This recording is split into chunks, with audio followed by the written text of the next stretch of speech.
Bears Football Report with head coach James Perry. Now, here is your host, Scott Cordischi. Good evening, everybody, and welcome to another edition of the James Perry Show right here on AM 790 WPRV and on Facebook Live. We are live once again at Hope Street Pizza here on the east side of Providence, and we'll be talking Brown Bears football with the head coach of the Bears, James Perry, for the next 60 minutes. If you're out and about, come on down and join us here at Hope Street Pizza for some good food and some good fun. We'll be here until 7 o'clock. We should tell you that the James Perry Show brought to you each week by Bay Coast Bank. Bay Coast Bank provides exceptional service and financial solutions for our community since 1851. Visit baycoast.bank to learn more. First things first, let's say hello to my color analyst for Brown football games on the road, but the play-by-play voice of the Bears on AM 790 for home games, John Anderson. Hey, John, how are you? Good today. How about you? Doing great. And let's say hello to the head coach of the Bears, James Perry. Coach, how are you? Great. Thanks, Scott. Well, Coach, thank you for being with us. Congratulations on a nice win over Colgate. We're going to go over the game recap in just a moment, but, I mean, I just thought it was real solid from start to finish. You guys came out and started fast the way you wanted to, and I thought offensively, defensively, special teams, I just thought it was a real complete performance. Yeah, it was, and I think it was a good reflection of some improvements we've been making. The kids practice really hard. We've done that all year. And, you know, we kind of put the challenge out and have how we started this game and kind of the enthusiasm and emotion on the sideline be player-driven. They took a hold of it and did a terrific job. And go ahead, Yeah, I think we saw that right from the beginning. I know I talked the week before about that enthusiasm and having it coming right out of the locker room, and you could kind of feel it coming out of the locker room. You know, you could feel it on the sidelines right as kickoff was happening, and you saw the engagement of the players for sure. Yeah, and you know, for guys, whenever as a coach you practice hard, you kind of sleep well at night.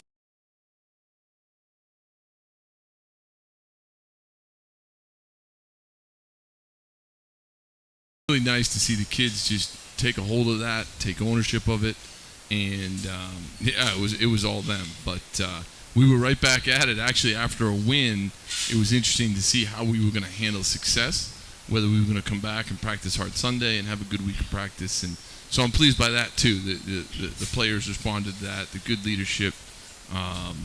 In response to a win, we had a terrific week of practice. Coach, you're off. I just want to just before we get going here, I just want to say, Coach, are you working out hard during practice too? Because as I was watching the game, I think you were still running a 4.340 on one play. When you went from the 45 down to the referee at the 5, you were in such a dart. Right. I couldn't believe how quick you still had the feet going. Yeah, thank you, John. I appreciate that. You didn't pull any hamstrings? No, he didn't. It was and the amount of weight I'm carrying down to that 5, I must have a lot of muscle. It was a flash. That's right. Scott, it was just a few more pounds in 1999? Yeah, a few more. Okay. Well, Coach, your team got the ball to start the game and put together a terrific drive. 11 plays, 76 yards. I know it didn't end with a touchdown, which you would prefer, but still it ended with a Chris Marin field goal. Just a nice way for the offense to start, moving the ball methodically down the field fast, and it resulted in points. Yep, and I think efficiency drives us. Playing fast expresses itself best when we're efficient, and we had a number of moments of that. So we do like and embrace long drives. That was an example of one. And Chris, once again, he's done a terrific job all year. He put that one through. So the Bears would take a 3-0 lead on Chris Marin's 23-yard field goal, and then it was the Brown defense that got into the end zone. And, folks, we've got a special treat for you tonight. I'm not going to lie. We are going to have the play-by-play cuts of that man right there, John Anderson Jr. So let's hear the first one. It's Prevost with a 74-yard fumble, scoop, and score.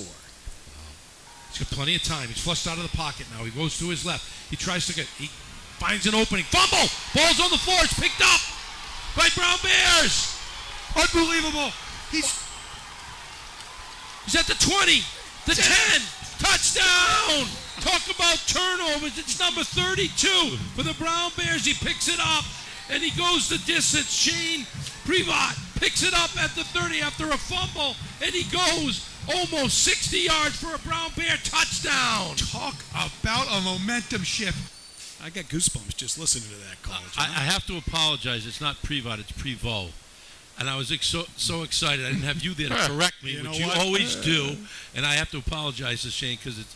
But Coach put so many different people in at so many different times. All of a sudden, number 32 was in the game, and he hasn't been in the game all year. Yeah, we only do 2 deeps. We need to do like 3 or 4 deeps. Yeah, exactly. Yeah, what a terrific play. I mean, and a terrific call.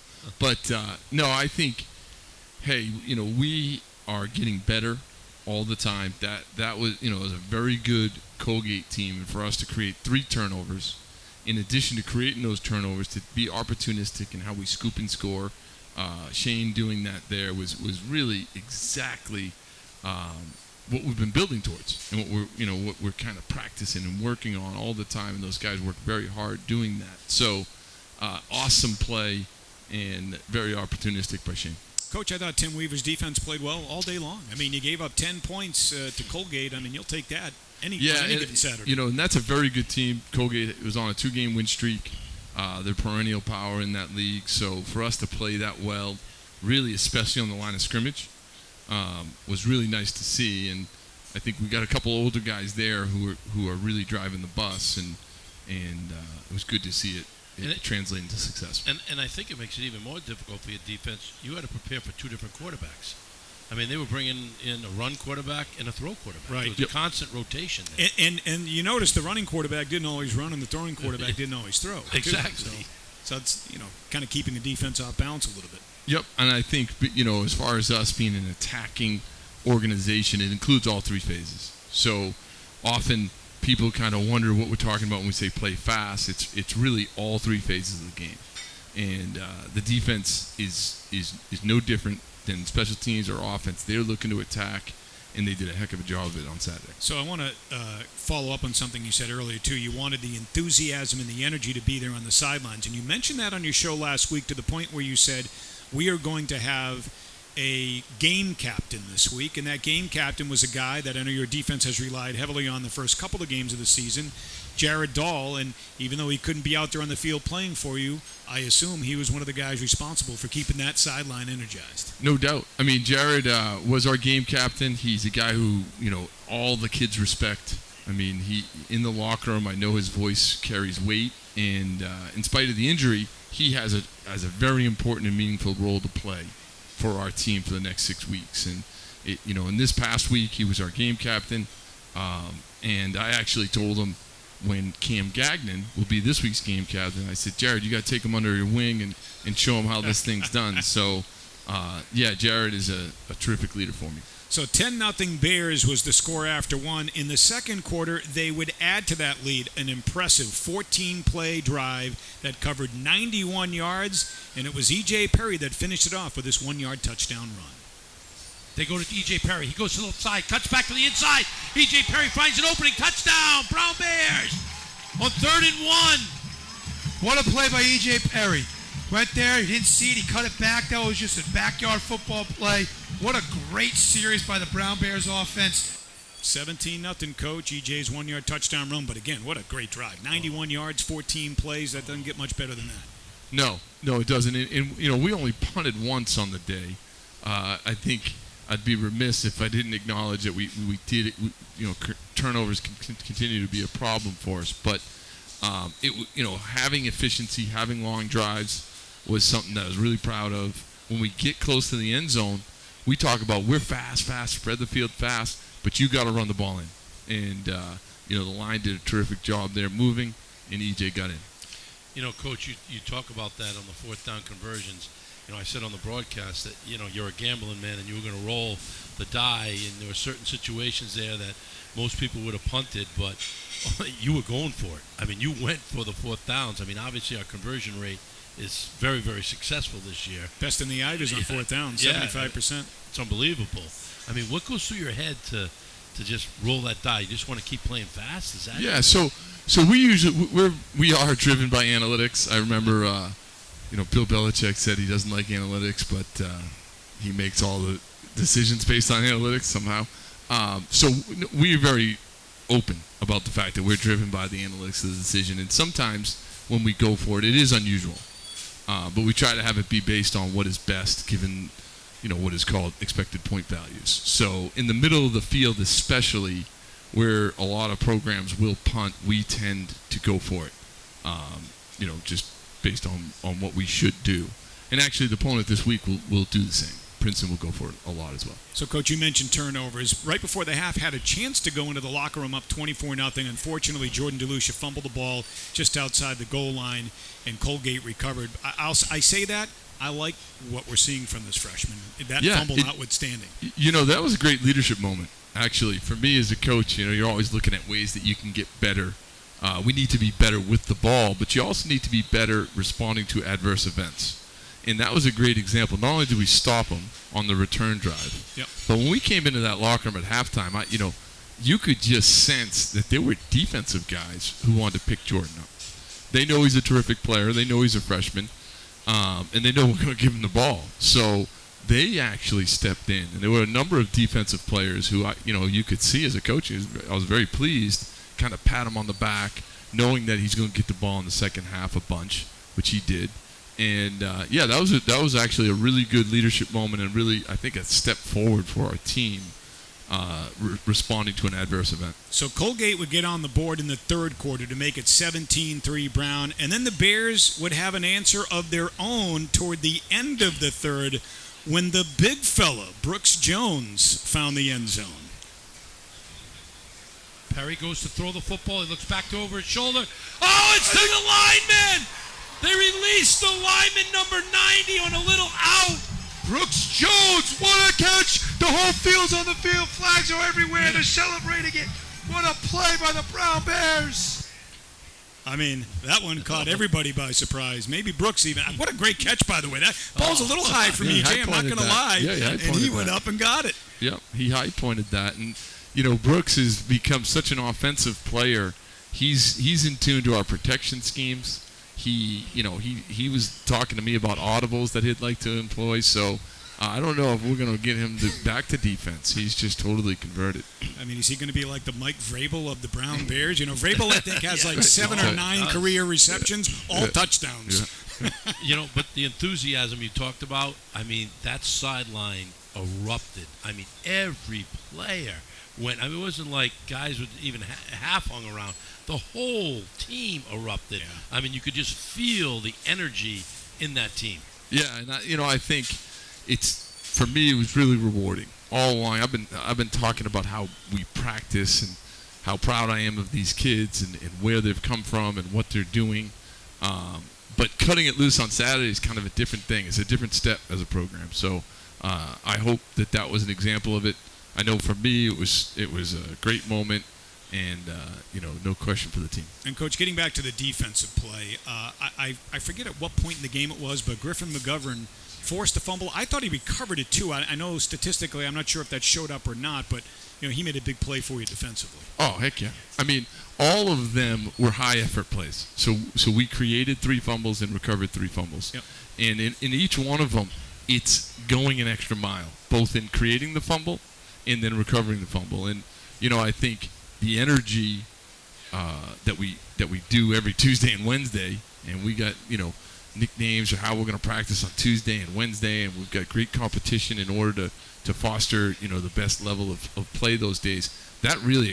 Those were great expressions of it, because if you're 1 second short or if you don't give maximum effort, you don't recover those fumbles or you don't create those fumbles. So that's what we need to build on. So that touchdown by Brooks Jones, put you right back up 24-3 after they score the field goal, right? Now you're saying, okay, they're still in this game, and then you come right back and you put 7 on the board, and what a difference that makes, Coach, because then you kind of just regain control of the football game. Yep, and we continue to be efficient. Yep. So throughout the day, the part of the reason, if you think about that offensive game plan, it's hard to put your finger on 1 or 2 plays that really stood out, is because we played how we want to play. Actually, even before the end of the half, the drive that we fumbled on, in addition, we were prepared to end the half. So we converted to kind of eating up some clock towards the end of that drive, instead of trying to snap the ball instantly. And we maintained efficiency, throughout the ending of that drive. So 24-3 at the end of 3. The Bears would add to that lead in the fourth quarter. A guy that's really been making a name for himself, sophomore wide receiver Graham Walker on the receiving end of this 30-yard pass from E.J. Perry. Plenty of time. Looks over the middle. Wide open, Graham Walker. Graham Walker at the 10, Graham Walker at the 5. Graham Walker dives in for a touchdown. Graham Walker. I mean, only a sophomore, Coach, but he's getting it done for you. He's got 21 catches already this season, closing in on 300 yards, couple of touchdowns after the Harvard game. He was the Ivy League Rookie of the Week. Really like what this young man's showing you. Yeah, for a first-year player, he does not play like it. Part of that is because he's a physically imposing guy. He's tall, he's big, he's a strong guy.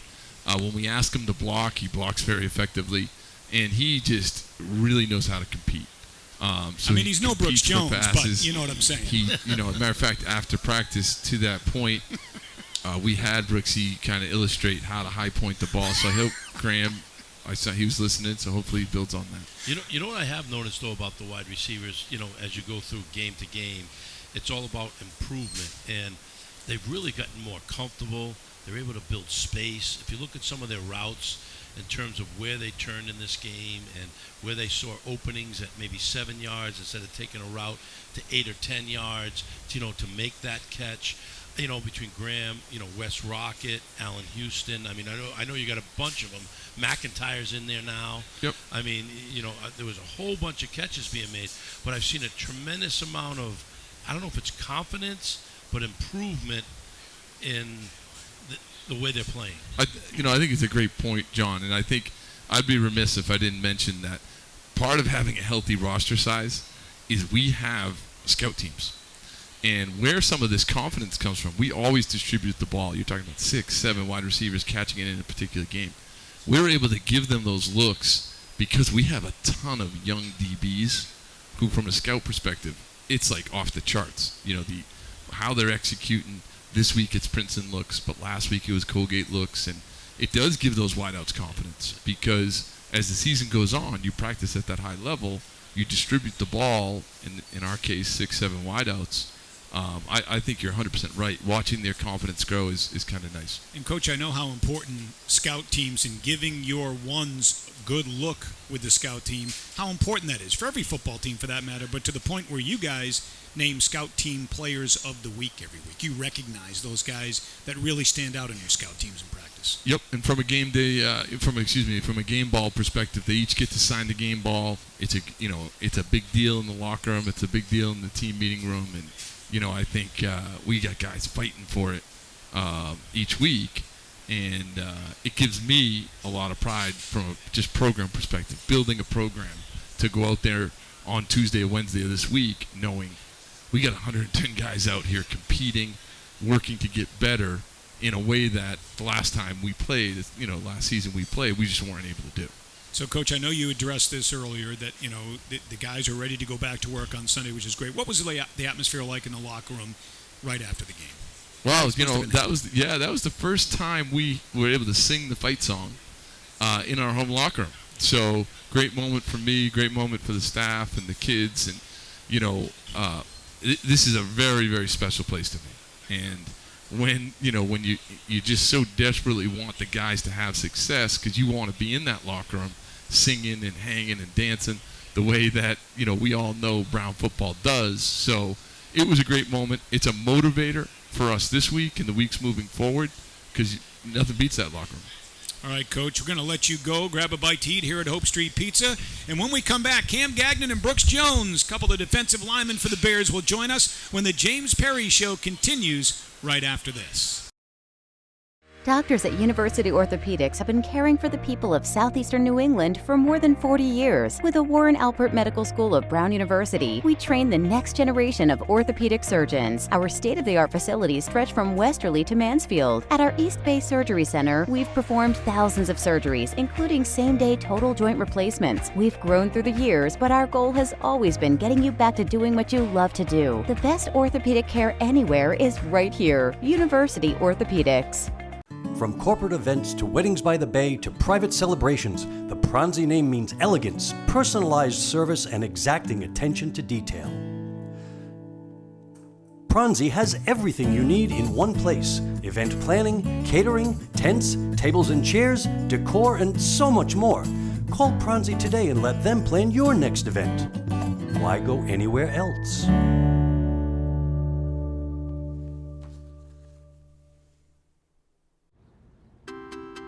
The day the world stopped was the day we found where to go.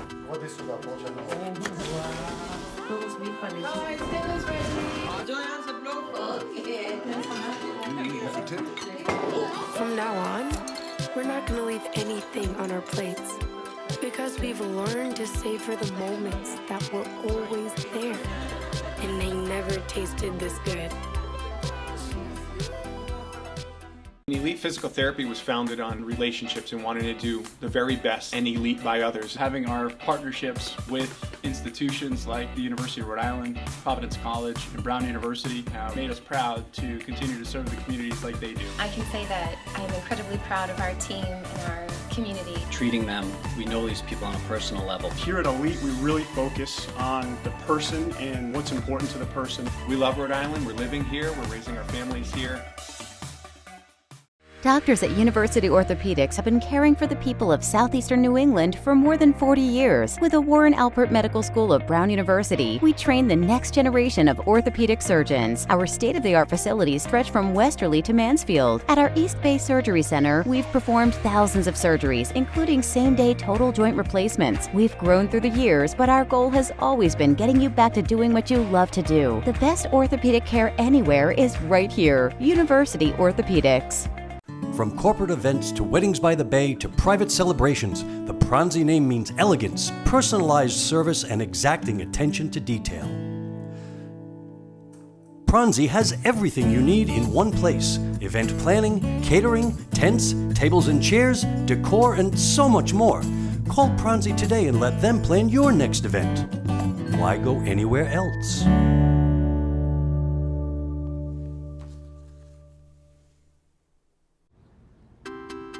The day the world stopped was the day we found where to go.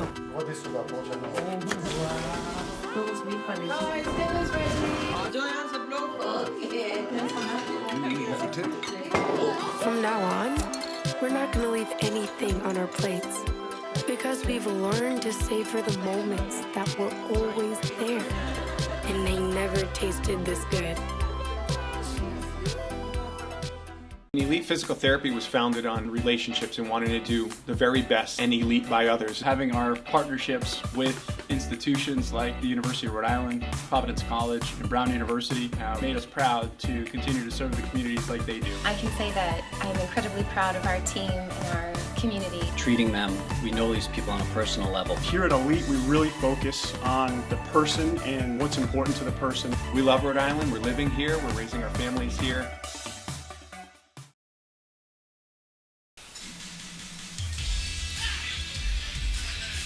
Welcome back to the James Perry Show on AM 790 WPRV and on Facebook Live. We are live at Hope Street Pizza here on the east side of Providence. And this portion of the program brought to you by Rhode Island Medical Imaging, the official MRI provider of Brown football with 13 locations statewide. Remy's specialized radiologists and patient-focused care are in your neighborhood. Right now, it gives us great pleasure to welcome to the show pair of defensive linemen. We have senior defensive end Cam Gagnon and junior defensive tackle Brooks Jones. Guys, how you doing? Good, how are you? Doing good. And that voice you hear in the background was one of our guests last week. Tony Mastroni is in the house. Just a great supporter. Love support the boys. He's your roommate? Yeah, he's my roommate. Oh, man. So you have to deal with that 24/7. Pretty much, yeah. We take all the same classes. We live together. We do everything together. That's why we have such good chemistry on the D-line. There you go. Oh, man. Hey, it's great to see the D-line supporting each other, though. Yeah, First time I've ever seen that. I'm excited about it. Yeah, you guys, I thought you really put it together last week. Just talk about the win. Congratulations, first of all, on the win. But, from a defensive standpoint, you give up 10 points. I just thought start to finish, you guys showed up and really brought it. Yeah, it was great. It was definitely, in my 4 years here, it's the best defensive performance we've ever had. The biggest emphasis for the week was bringing the energy, having tons of focus, staying up, encouraging your teammates, and just to see it translate over to the game was huge. It felt awesome. Yeah, and everyone just needed to do their job, and we just executed well. We didn't let any big plays break.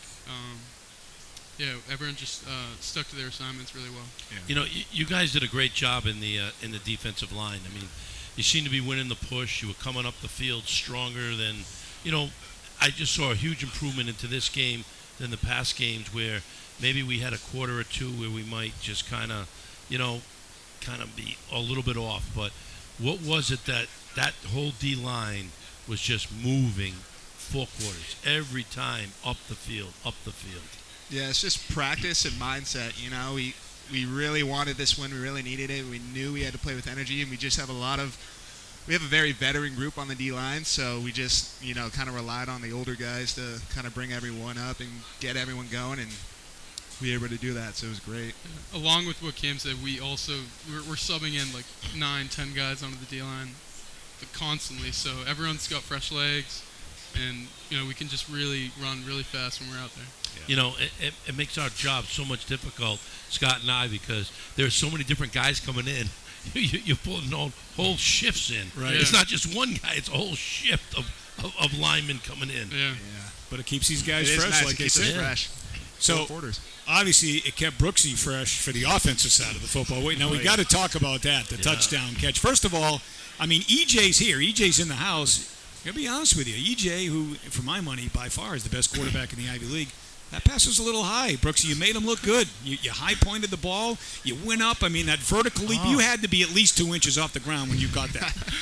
I thought EJ put that right on the money. What was going through your mind? How much have you practiced that in like John said? That specific play, we practiced like 3 times. Okay. Yeah. But, as a lineman to release, and you were open, and you had to climb the ladder. That's what we said a little bit. Yeah. What's going through your mind? Because a lot of times for a lineman like that, you're seeing it, and you don't catch balls all the time, and all of a sudden it just goes through the hands. Yeah. We've all been there. All of us guys that have played in the line. What were you thinking as that ball was coming at you? I had to catch it. I just gripped it very hard. I mean, I'm pretty sure I don't even remember what happened after. It just blacked out. It was crazy. Yeah. And Cam, as happy as he was, you guys on the bench just exploded onto the field. The team couldn't have been more excited when he got that touchdown. It was amazing. I heard probably 5 or 6 different guys say, if he catches this touchdown, we're getting a penalty. And sure enough, he got the touchdown. Everyone rushed the field, and we got a penalty, but it was worth it. And you know what was even greater? You did that, and then when he came back to the bench, you guys all circled around him, and there was like, you mauled him. There was like the huge chow. I was waiting for the Gatorade to go over the top of his head. Oh, yeah. Yeah, we gave him the brick. The brick's a big thing for the team. So, we talked about, you guys putting together that complete game, and as part of that, you also force some turnovers. And that's key, because that's an area we've been losing week in and week out. And, part of it is, we got to take care of the football, maybe better on offense. But the other part is, defensively, maybe we need to ball hawk, strip the ball more, come up with more interceptions. And you guys were able to do that on Saturday. Yeah, I know after the first 3 weeks, we were down, I think, 11-1 in turnovers or something like that. So a huge emphasis this week, especially on the defensive side, was, getting the ball out, then getting the turnovers. And, first defensive drive on the game for that to happen, it was huge. It was honestly a tone setter, and I feel like it shifted kind of the way the whole game went, Yep. Yeah, that's been a main focus. We've been devoting like 10, 15 minutes of practice time to taking the ball out, catching the ones they throw you and stuff like that. You know what also, we don't talk about this, but third down conversion is a huge part of the football game, especially defensively. That's your stop. That's you getting off the field. And you guys, I thought, did a great job this week on third down, especially in crucial parts of the field, to get off the field and force a punt. Want to go?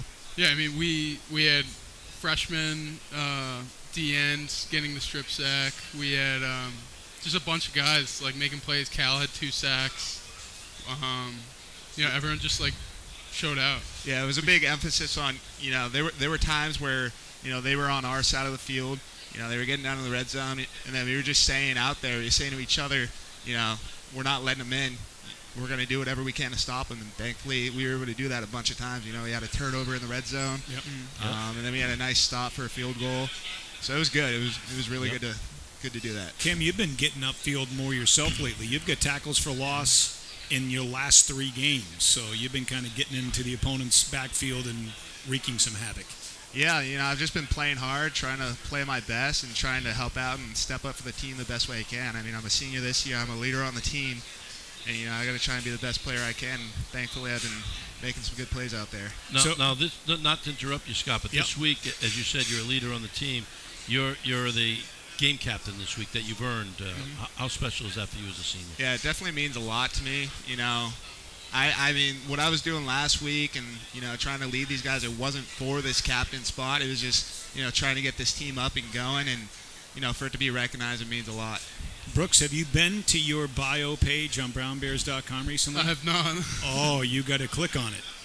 The David Silverman picture of you high-pointing the ball when you click on Brooks Jones on the Brown Bears roster is up. David Silverman takes great pictures. He's the Patriots team photographer and ours as well. So go to Brooks Jones on brownbears.com. The picture is there, my friend. I'll check that, yeah. Good stuff. So let's talk about, you guys both play defensive linemen, obviously, and tackle, but you're both coached by Coach Donovan, and I like Coach Donovan a lot. What's it like playing for Dunny? I love playing for Coach Dunny. You know, he really relates with the players. You know, the meeting rooms are always really lighthearted. I mean, we're focused. We're always learning. But he knows how to make sure, you know, we have a good time doing it. And he does a good job of just making sure we're all connected, including him. And, you know, it's been awesome playing for him. Brooks, I'm not in that meeting room with you guys, but he seems like a guy that genuinely cares for the young men that he coaches. Yeah, he wants to see people get better. He's really focused on everyone, like staying on top of our weight, staying on top of our like numbers in the weight room. Coach Johnny just really wants to see us improve, and I think he does a really good job of it. So in that meeting room this week, let's talk about Princeton's coming up. What's going on in that meeting room? You got a good football team. They're 4-0. They rush the ball very, very well. You know, they're up in FCA in some categories. You know, this is a very, very good football team you guys are going to be facing this week. And now you're converting into the Ivy League. You know, non-league, it really doesn't count on the record. You're 0-1 in Ivy League. Now it's full throttle to the finish line. Yeah, I mean, this week it's a big emphasis on just like pad level knockback on the D-line. Their O-line's really experienced. They're all seniors. They're big guys. Yeah, we just got to win that fight up front. Yeah, they're definitely a solid squad. I mean, they're fast, but, you know, as long as we play fundamental football and dominate the line of scrimmage, we should do just fine in that game. So, Cam, you didn't play your freshman year, but your sophomore year you did. You played in, I think, 8 games, and you had a real good game, ironically, in our win at Columbia. I think you had 4 tackles. You had a sack in that game. Coach mentioned it earlier. This is the first time you guys were able to sing the fight song in the home locker room. Yeah. Last time you sang the fight song was at Columbia 2 years ago. What was that feeling like after the game on Saturday for you guys to be in the home locker room and singing that fight song? Yeah, it was awesome. I mean, my last home win here was my freshman year against Georgetown. So, you know, making it all the way to senior year and winning at home for the first time in forever, it just felt great, you know. We were just jumping around, you know, music was blaring, we were singing. It was awesome. It was, Brooks? Yeah, I mean, no feeling can relate. It's just surreal. Great feeling. Nothing like winning a football game. Now, you played as a freshman Yeah. In 5 games, I think, your freshman year. What was it like for both of you? And I'll start with you, Brooks, not having football for a year. That'd be tough. I mean, it's probably the first time in your life you haven't had a fall season with football. It was definitely it was a big adjustment. Like from training, everything just got kind of pushed back. So it was kind of hard to like stay on top of the weight room and conditioning and everything like that. It was hard, but I think the majority of the team got better from it, and we adjusted and played through the adversity of that. How'd you deal with it, Cam? Yeah, it was really weird for me. I mean, I didn't go to school at all my junior year. I mean, I was a student here, but I decided to do it virtually. And not playing in the fall was so weird. You know, it was the first time I hadn't played football since like 2nd grade in the fall or something like that. But, I still knew that we would be playing eventually. So, just kind of like the hunger for it and the drive to be the best athlete I can once I do get out there, never went away. So I was training every day. I never took time off. And I was just working as hard as I can so when we do get to come back, I was ready to go. So now, with the pandemic, technically speaking, if you want another year of eligibility, you can, but you'd have to take a spring semester off. Like for you, it would have to be this spring. For you, it could be this spring or next spring. Yeah. Have you guys even given thought to that or not? I mean, a little bit, but I haven't really thought too deep into it. I'm just kind of focused on this season because it's still kind of young. We got our whole Ivy League schedule coming. Yep. And then maybe later this season I'll worry more about it, but as of now, I'm just kind of been focusing on this season. I'm not sure yet. Sure. Yeah, I haven't thought anything about that. All right, so let's talk about, I like to look at your bios when I know who we're having on. You're from Wayland, Massachusetts. You're from Goffstown, New Hampshire, so a couple of New England guys, not too far from home. So, Brooks, it says here your hobbies are fishing. Is that freshwater or saltwater? Saltwater. I like deep sea fishing. So, yeah. Where do you go? Like in Mass, you go? Yeah, off Cape Cod. Blues, stripers. What do you fish for? Yeah, stripers. Yeah. Okay. Yeah. And then it also says yoga. Yeah. You're a big guy. Yeah, gotta stay flexible. Yeah. Well, no, but I believe me, I understand the benefits of yoga. So is that something that you do? No, yeah. Often? Yeah?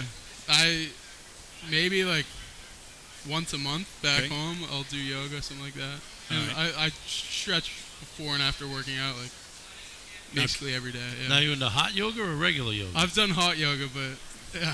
A big guy like that's gonna melt doing hot yoga. I'm just asking him. Yeah. I tried it once. I never could get out. I never went back. Now, Cam, being the New Hampshire guy that he is, snowboarding and dirt biking.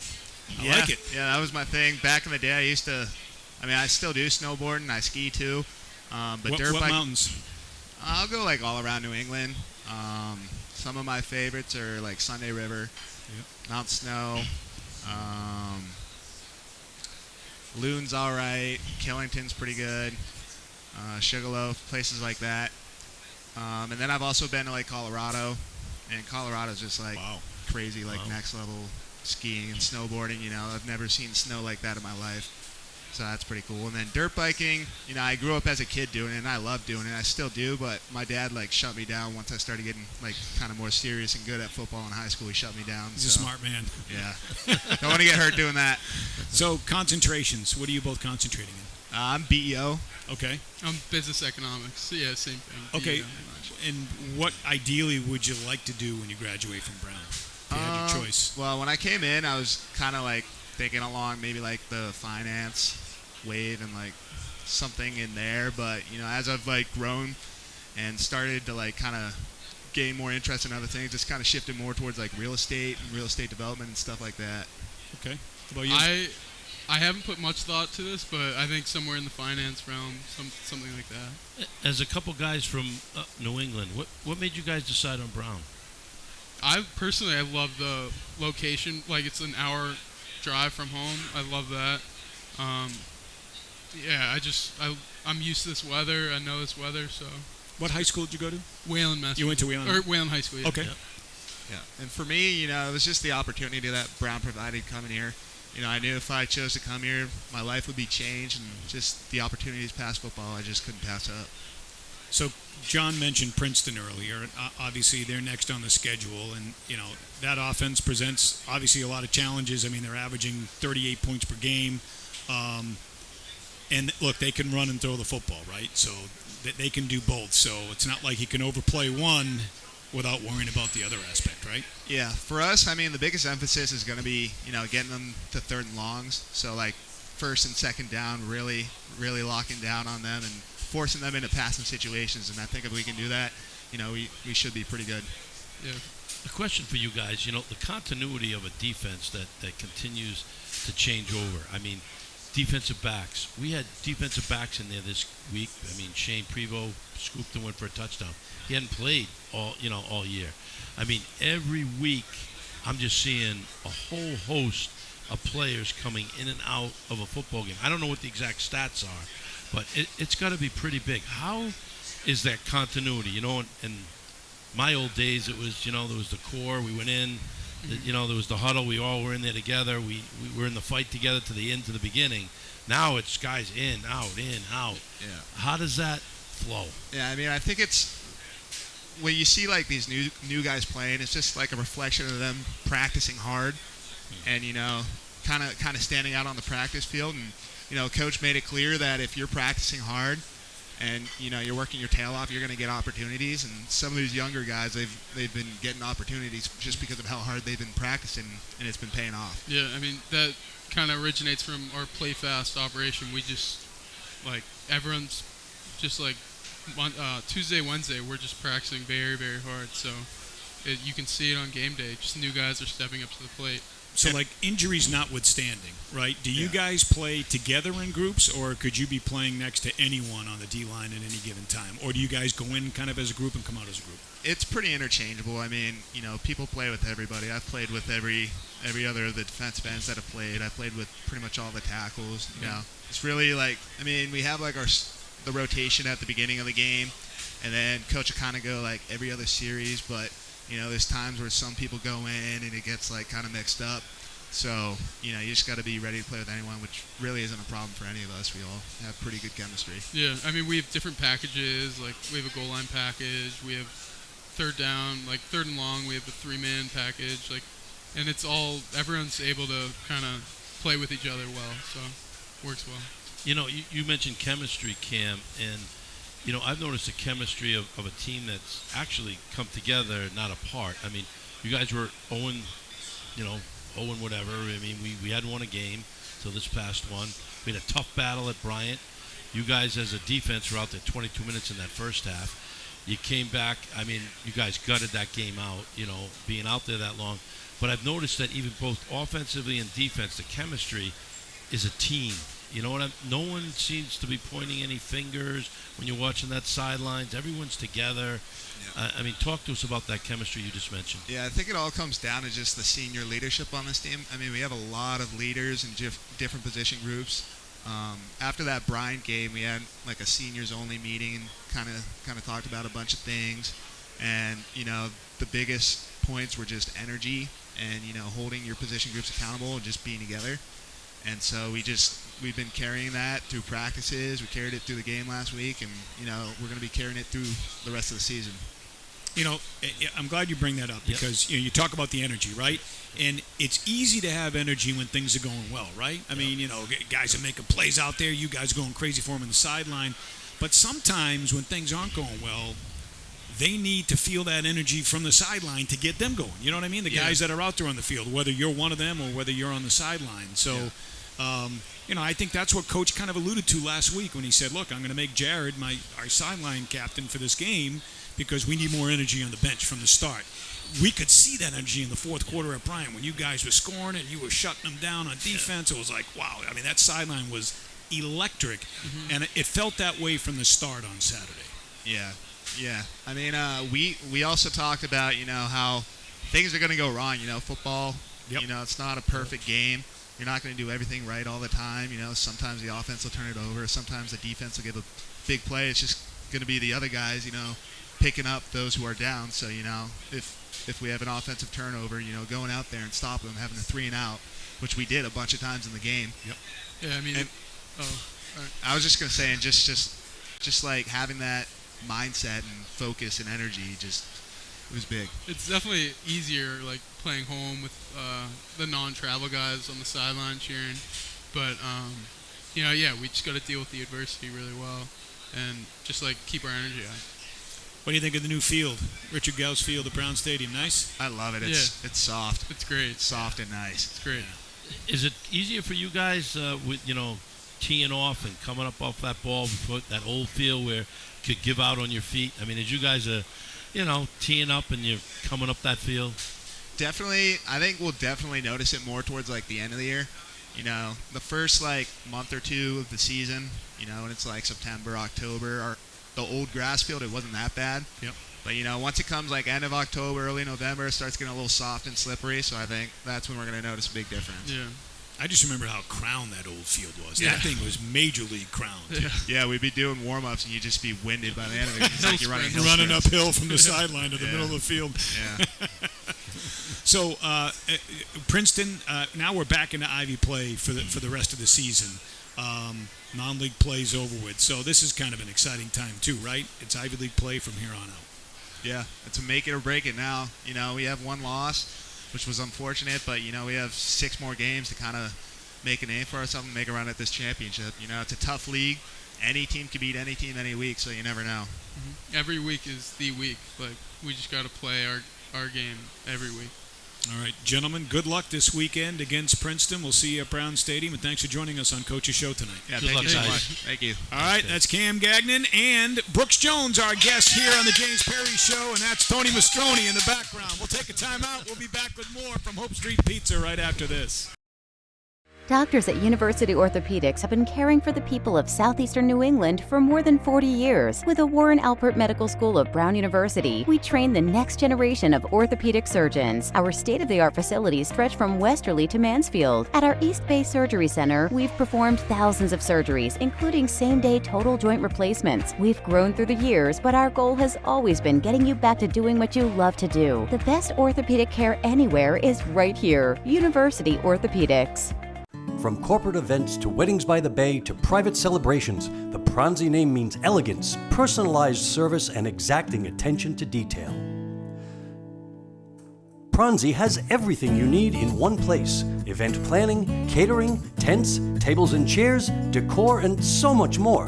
Call Pronzi today and let them plan your next event. Why go anywhere else?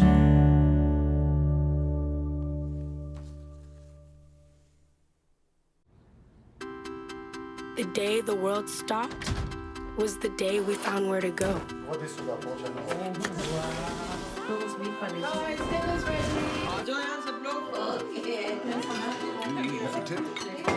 From now on, we're not going to leave anything on our plates because we've learned to savor the moments that were always there, and they never tasted this good.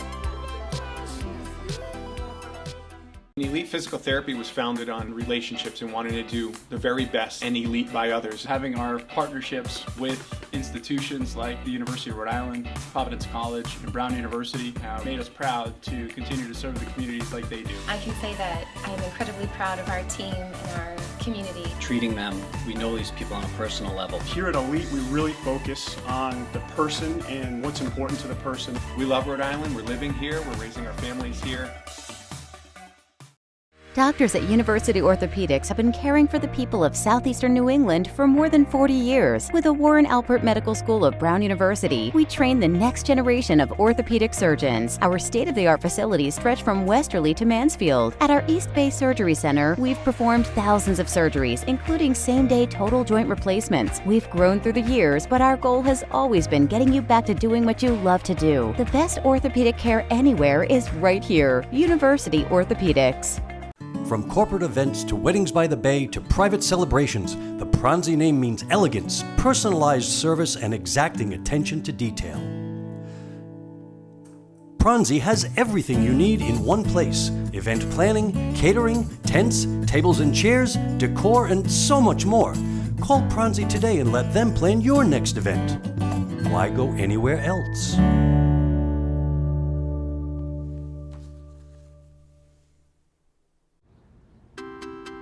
The day the world stopped was the day we found where to go.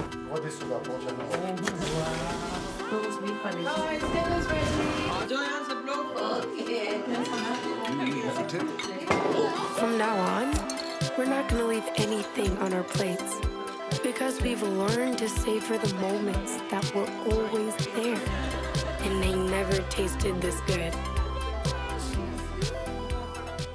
Elite Physical Therapy was founded on relationships and wanting to do the very best and elite by others. Having our partnerships with institutions like the University of Rhode Island, Providence College, and Brown University made us proud to continue to serve the communities like they do. I can say that I am incredibly proud of our team and our community. Treating them, we know these people on a personal level. Here at Elite, we really focus on the person and what's important to the person. We love Rhode Island. We're living here. We're raising our families here.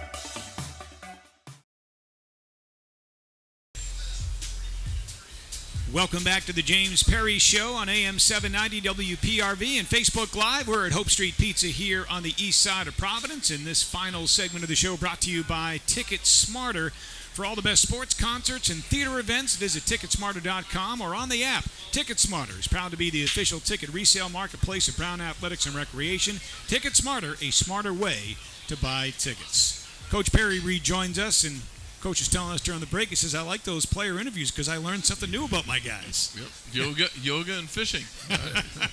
Hey, there's something about yoga. I mean, it is something that, the stretching and it's something guys our age should be doing. Yeah, but Coach, I have to say, and I didn't say it to the guys, but I have noticed this season that we have had limited guys coming off with hamstring pulls, other type of injury. Jared got injured, but we've had minimal of that this year. I think some of that is related to depth. I do agree with you. That's true. And what we try to do is by building the roster, you kind of insulate yourself because often in the way we sub, it's all kind of goes hand in hand, John. It's a really good point. I think it's true, and it's really how we want to be and how we want to play.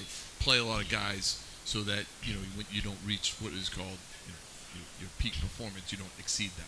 And they mentioned something and you keep mentioning about that roster, how important it is, and I see that in as an ex-player like yourself was when you're trying to fight to get on the team on the field because every player wants to be on the field on Saturday. No one wants to be on the bench. I mean, you're all competing to get there, and I give you a lot of credit that you basically have opened it up and said, if you work hard enough and you show me something here, you are going to get on the field, and we're going to give you a shot here. Yep. It was well over 60 guys on Saturday, which is nationally that's very unusual.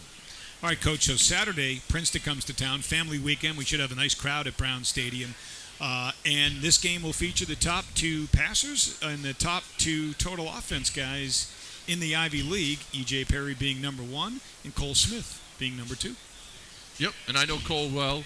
I remember recruiting him, and he's a heck of a kid. He's a very good ball player. And I think you kind of have two like-minded programs on the field Saturday, and we'll all be trying to use 50-30 and the third yards of width, trying to be hyper-aggressive, and whether it's offense, defense, or special teams, I think you're going to see a lot of speed on the field.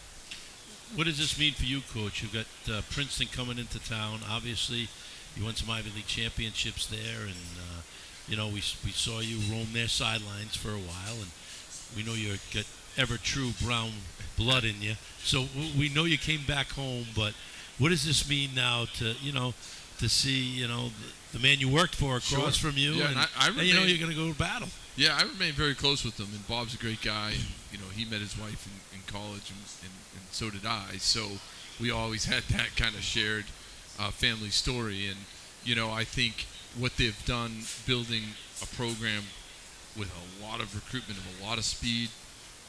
They're obviously an undefeated football team. They execute at a very high level, and it'll be a great test. But I do think it's two like-minded scenarios, right? Two like-minded programs who are going to put speed on the field and try to cut it loose.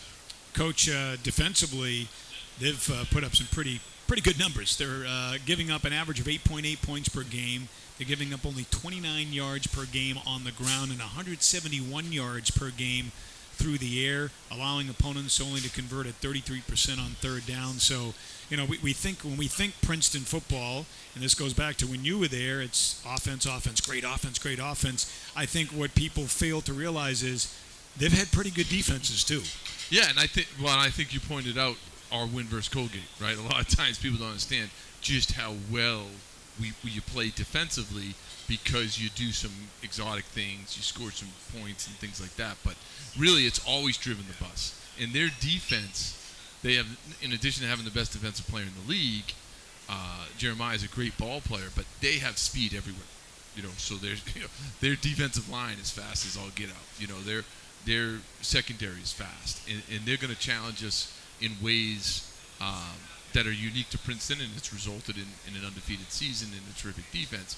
But it is built on speed. It's predicated on speed, and it shows up. So, James, when you think back to your championship seasons there, right, when you guys were just producing at a very high level offensively, I have to believe when you're executing that well offensively and putting teams in a hole early too, that helps your defense, right? Because sometimes you're turning your opponents into a one-dimensional offense. Now they're playing from behind. And they depress the game. So Right. their second halves are just unbelievably depressed because they have huge leads. Yep. So the possessions in the second half are just, tremendously depressed. So, that's very effective, and that helps their defense. But I think what helps totally also circles back to my point, and John, if I'm talking about it, endlessly, I'll never give up talking about it, is how you compete Tuesday, Wednesday, because we do compete against each other. Yep. So Cam and Brooks tonight, they're showing that energy. Well, yesterday, they brought that against the offense, right?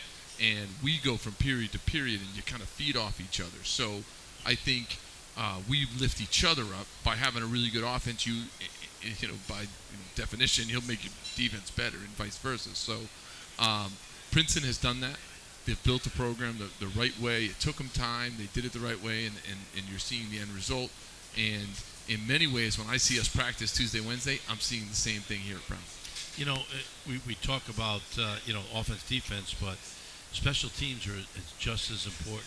And we have a good little field goal kicker. They have a very good one. He won him a football game in 21-mile-an-hour winds. 10 seconds to go, the freshman goes out, and he makes a 36-yarder into 21-mile-an-hour winds. That's not easy, to keep a team undefeated. So, and Will Powers leads the league in punting too. Yes. Yeah. No. They've done a terrific job, handling the kicking game. And right now, it's exciting for me as a coach to watch Chris develop. And he, like I said last week, he continues to be a terrific weapon. We do kick the ball from 5 yards up in Ivy League play now. So for the rest of the season, what that will probably mean is, he can blast the ball. So, obviously what that means. And Coach, I think one area too, when we're talking about special teams and knock on wood, I think your coverage has been pretty good. When you punt and kick units, I mean, a lot of Chris's kicks are going through the end zone or touchbacks, but when you've had to cover kicks and when you've had to cover punts, I feel like the coverage has been very solid. I mean, Daryl Jackson has done such a great job. He's our special teams coordinator, and he has done a great job of cultivating really a culture that the kids love it.